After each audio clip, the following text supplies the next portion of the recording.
Bismillahirrahmanirrahim. Assalamualaikum warahmatullahi wabarakatuh. Bismillah, alhamdulillah, wassalatu wassalamu ala rasulillah. Mudah-mudahan kita semuanya selalu berada di dalam rahmatnya Allah. Amin ya Allah ya rabbal alamin. Kali ini saya ingin membahas, ada yang bertanya kepada saya perihal gaya nih. Perihal gaya, gaya apa yang dia tanyakan itu perihal gaya 69. Dia bertanya apakah hal itu diperbolehkan di dalam fikih ataupun diharamkan. Sebelumnya mohon maaf sekali ya jika didengar akan apa yang saya jelaskan misalkan agak sedikit tabu begitu ya, karena saya membahas hal yang seperti inilah gitu, yang mana bagi sebagian orang mungkin hal ini cukup tabu didengar, tetapi jangan berpikir negatif karena apa yang saya sampaikan ini adalah dasar ilmu yang ingin saya sampaikan. Karena apapun itu ya, di dalam beribadah kita itu diatur oleh aturan agama ya, diatur oleh fikih, sehingga tidak ada kehamhaman lagi gitu bagi kita yang belum mengetahui apakah ini diperbolehkan atau tidaknya. Jadi sekali lagi ya, jangan berpikir negatif akan apa yang saya sampaikan ini ya. Apalagi kan saya ini wanita gitu ya, seolah mungkin agak kurang pantas lah kalau wanita berbicara hal seperti ini. Nah, jadi ada yang bertanya sekali lagi kepada saya, apakah diperbolehkan di dalam Islam jika suami istri itu melakukan hubungan seksualitas dengan menggunakan gaya 69. Jika yang udah berumah tangga lama mungkin udah pada paham ya apa itu gaya 69. Tapi jika ada yang belum paham, misalkan ada yang belum paham gaya 69 itu gimana sih gitu. Misalkan yang baru nikah gitu yang belum paham. Jadi gaya 69 itu adalah posisi sang suaminya di bawah tuh biasanya suaminya di bawah dan posisi sang istrinya itu di atas. Tapi tidak seperti itu juga sih terkadang. Jadi intinya dari gaya 69 itu adalah apakah boleh sang suami itu maaf sampai menjilati ataupun menghisap klitoris sang istrinya, dan ketika melakukan hubungan itu sebaliknya sang istri pun maaf sekali ya dengan bahasa yang saya sampaikan sampai mengulum Mr. P suaminya. Nah, itu adalah yang dikatakan dengan gaya 69. Jadi saling saling mencium, saling menghisap, saling menjilat di area vitalnya lah istilahnya seperti itu.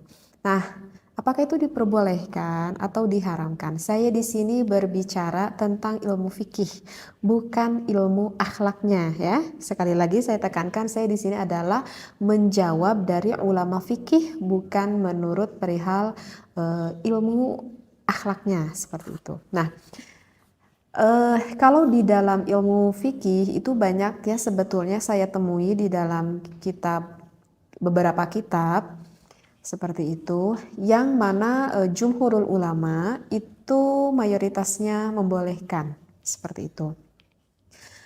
Dalil Al-Qur'annya kenapa dibolehkan tertera ada di dalam surat Al-Baqarah ya, pada ayat 223. A'udzu billahi minasyaitonir rajim. Nisa'ukum harthul lakum fa'tu harthakum annasyi'tum. Wallahu a'lam bil muradi. Jadi kan di lafaz itu dikatakan nisa'ukum. Nah, gitu kan? Wanita ataupun istri kamu itu adalah harthul lakum, adalah sawah ladang bagimu, artinya sawah ladang suami. Faktu, maka datangilah gitu ya. Harthakum, ladangmu itu annasyi'tum. Nah, di sana itu ada lafaz annasyi'tum. Kalau kita lihat di tafsirnya, lafaz annasyi'tum itu bermakna aimin ainasyi'tum. Jadi bermakna artinya aimin ainasyi'tum itu kita boleh melakukan di mana saja seperti itu. Artinya ya di tempat yang diinginkan oleh suami dan juga istri. Kemudian wa mata syi'tum, maknanya itu adalah wa mata syi'tum, kapan saja jika suami dan istri menghendaki boleh dilakukan. Kemudian kaifa syi'tum, dan nah ini kaifa syi'tum, bagaimana saja sesuai kehendak yang kalian sukai, artinya sesuai kehendak yang disukai oleh istri dan juga suami kamu. Jadi ini yang salah satu dasar referensi ayat Al-Quran yang mana membolehkan kita melakukan gaya 69 itu, karena tidak ada larangan di sana. In kana dzalika min simamin wahidin, jika ada dari lubang yang satu. Nah, di sini adalah penekanan yang jelas asal masuknya itu ke lubang yang satu, yaitu ke lubang vagina sang istri. Nah, jadi dalil Al-Quran ini yang menunjukkan bahwa suami boleh bersenang-senang dengan istrinya dengan gaya apapun selama suami dan istrinya itu saling suka, saling meridhoi, tidak ada keterpaksaan antara suami dan juga istri. Nah, itu yang perlu digarisbawahi. Nah, kemudian saya akan membacakan dari referensi kitabnya ya, barusan dari dalil Al-Quran, sekarang dari referensi kitabnya. Di sini dikatakan wattafaqal fuqaha'u, sepakat nih para ulama ahli fikih ala annal jima'a, atas melakukan jima, yahrumu diharamkan fi halataini, dari kedua keadaan. Ada dua hal yang gak boleh dilakukan berhubungan intim, itu adalah fid duburi, jika suami memasukkan ke lubang belakang ataupun lubang duburnya, wafil haidi, ataupun memasukkan milik suami kepada istrinya ketika istrinya itu sedang berada di dalam keadaan haid. Nah, itu juga yang diharamkan ya, udah jumhurul ulama, itu udah sepakat seluruh ulama.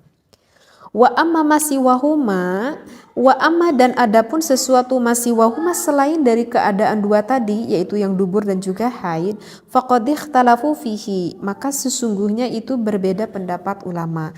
Oleh karena itu kan saya katakan ini adalah menurut pandangan ilmu fikih, bukan menurut pandangan ilmu akhlak. Faqad qala asy-Syaikh Zainuddin bin Abdul Aziz Al-Malibari fi Fathul Mu'in, berkata asy-Syaikh Zainuddin bin Abdul Aziz Al-Malibari di dalam kitab Fathul Mu'in. Di sana kalau para santri ini udah populer kitab Fathul Mu'in ya. Jadi itu kitab fikih yang banyak sekali dipelajari di pesantren-pesantren. Nah, bagi yang pernah ngaji kitab Fathul Mu'in, di sana kita akan menemui faslun fil kafa'ah ya. Di sana kita akan menemui faslun fil kafa'ah, bisa dibuka lagi referensi kitabnya. Kemudian kita lihat agak ke bawahnya itu ada tatimatun ya. Ada tatimatun, di sini ada pembahasan yang mengatakan seperti ini. Jadi di dalam tatimatun itu yang membahas fi bayani ba'di adabin nikah ya, di dalam menjelaskan sebagian adab-adaban tentang nikah. Nah, ada yang dikatakan oleh Syekh Zainuddin, referensinya seperti ini. Ya juzu, diperbolehkan lizauji, bagi suami, kullu tamattu'in, boleh sang suami bersenang-senang ya, boleh suami bersenang-senang minha, dari istrinya, bima siwa halqati duburiha, selain ataupun kecuali dengan sesuatu yang berada di lubang duburnya, lubang dubur sang istri, dari lubang belakang. Nah, itu nggak boleh. Walau bimasyi badriha, nah kecuali nih walau bimasyi badriha, yang diperbolehkan itu walaupun sang suaminya itu sampai menghisap klitoris sang istrinya. Nah, jadi di dalam kitab Fathul Mu'in yang berkata Syekh Zainuddin bin Abdul Aziz, di sana dikatakan hukumnya diperbolehkan sang suami menghisap klitoris sang istrinya. Nah, begitu juga sebaliknya, sang istri juga diperbolehkan untuk mengulum milik sang suaminya yang kita kenal dengan gaya 69 ini gitu ya. Nah, jadi bagi sang suami ataupun sang istri, jika hal itu memang dianggap diperlukan dan saling menyukai, maka tak perlu ada keraguan kalau berbicara di dalam ilmu fikih, ulama di dalam mazhab Imam Syafi'i memperbolehkannya. Dengan syarat sang istri dan juga sang suami saling suka ya, saling meridhoi seperti itu. Kalau misalkan istrinya nggak mau gitu, kalau misalkan pengantin baru gitu ya, itu kemungkinan kebanyakan para istri tuh nggak mau gitu ya, karena mungkin agak jijik juga gitu ya, dan merupakan hal yang sangat di luar bayangan mungkin, sehingga nggak mau melakukan hal itu. Nah, tetapi kalau misalkan dengan berjalannya waktu dengan sedikit suami merayu-merayu begitu ya, kebanyakan sih wanita tidak akan merasa keberatan sih seperti itu. Nah, saya tidak tahu ya bagaimana yang dirasakan oleh suami dan juga istri Anda di rumah gitu ya. Cuman kebanyakan gitu kalau saya dengar gitu seperti itu. Eh, Cuman sih yang perlu diingat ya di dalam berbagai gaya gitu ya. Di dalam berbagai gaya ini sih sebetulnya ya memang tidak perlu diajarkan juga ya. Maksudnya tak perlu diajarkan karena dengan instingnya nanti suami istri juga sih apa itu akan memahami deh apa yang dia inginkan sebetulnya. Jadi yang ingin saya titik beratkan di sini itu adalah bukan gayanya itu sih sebetulnya, tetapi hukumnya itu apakah diperbolehkan atau tidaknya. Jadi yang ingin saya sampaikan bukan gayanya, tetapi hukumnya. Nah, kalau bertanya hukumnya di dalam fikih ya diperbolehkan.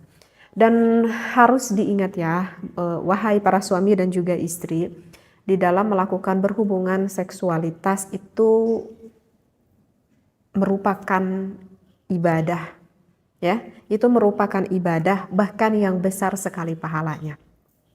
Jangan dikira ini bukan ibadah, ini adalah suatu ibadah yang besar sekali pahalanya dan banyak sekali kemanfaatannya. Yang namanya ibadah pasti itu akan diawali dengan yang baik, akan diakhiri dengan yang baik dan dilakukannya pun dengan yang baik pula. Kenapa saya berkata seperti ini? Udah saya terangkan barusan ya, bahwa untuk gaya-gaya hal seperti ini sebetulnya tidak perlu diajarkan gitu ya. Artinya yang baik ini adalah jangan sampai kita mengetahui akan posisi ini, gaya ini dari sesuatu yang diharamkan oleh Allah. Misalkan nih biar takut ada yang gak paham, misalkan pasangan suami istri mengetahui hal ini itu bukan dari instingnya ataupun bukan dari keinginan sang istrinya misalkan. Tetapi hal itu diketahui oleh suaminya itu misalkan, maaf ya, itu dikarenakan sang suaminya itu sebelumnya itu melihat dulu film porn gitu ya. Paham ya maksudnya film porn. Jadi kalau misalkan sang suami mengetahui ini dari film porn, berarti kan yang dia ketahuinya itu bukan dari hal yang positif. Artinya yang dia ketahui itu dari hal yang negatif. Maka itu tidak akan menjadikan sebuah ilmu. Dan apakah akan mendapatkan efek negatifnya? Iya, akan mendapatkan efek negatifnya. Karena terkadang ada yang bertanya juga kepada saya itu seperti ini, apakah boleh nih bagi suami istri karena agar menambah ilmu, dia berniatnya baik nih, ingin menambah ilmu, bagaimana sih gaya-gaya gitu ya, ataupun dia ingin mendapatkan gairah seksualitas dari sang suami dan sang istrinya, tapi aku lihatnya sama istri kok bareng-bareng gitu kayak kata suaminya. Apakah itu diperbolehkan atau tidak? Maka jawabannya itu adalah tidak diperbolehkan walaupun sang suami dan juga sang istri melihatnya bareng-bareng, walaupun punya niat, perasaannya niatnya itu adalah baik karena ingin membangkitkan gairah syahwatnya, ataupun bertujuannya baik menurut dirinya karena ingin menambahkan ilmu menurut pemikirannya, tetapi itu adalah apa yang dia pikirkan itu adalah mencari dari hal yang diharamkan. Maka sesuatu yang dicari dari hal yang diharamkan oleh Allah, maka hasilnya pun nanti tidak akan baik. Berbeda dengan saya mengetahui misalkan posisi ini gitu ya, misalkan ataupun posisi yang lain, tetapi saya mengetahuinya itu adalah dari ulama, dari kitab. Saya dikaji ini waktu saya di pesantren gitu ya, saya dikaji gitu ya. Nah itu berbeda lagi, itu memang pure dari ilmu, bahkan itu akan mendapatkan keberkahan seperti itu ya.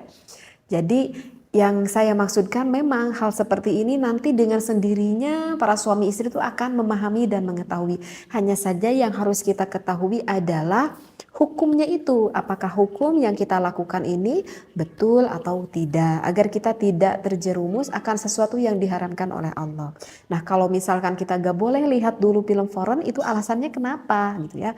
Karena kalau saya nerangkan sekarang nanti panjang lagi ya pembahasannya. Insya Allah nanti akan saya khusus membahas tentang hal itu ya. Jadi apa yang saya disampaikan sekali lagi, mohon jangan berpikir negatif begitu ya, ambil positifnya, ambil ilmunya supaya kita tidak terjerumus akan apa yang tidak diridhoi oleh Allah Subhanahu wa taala. Wallahu a'lam wa billahi taufiq wal hidayah. Wassalamualaikum warahmatullahi wabarakatuh.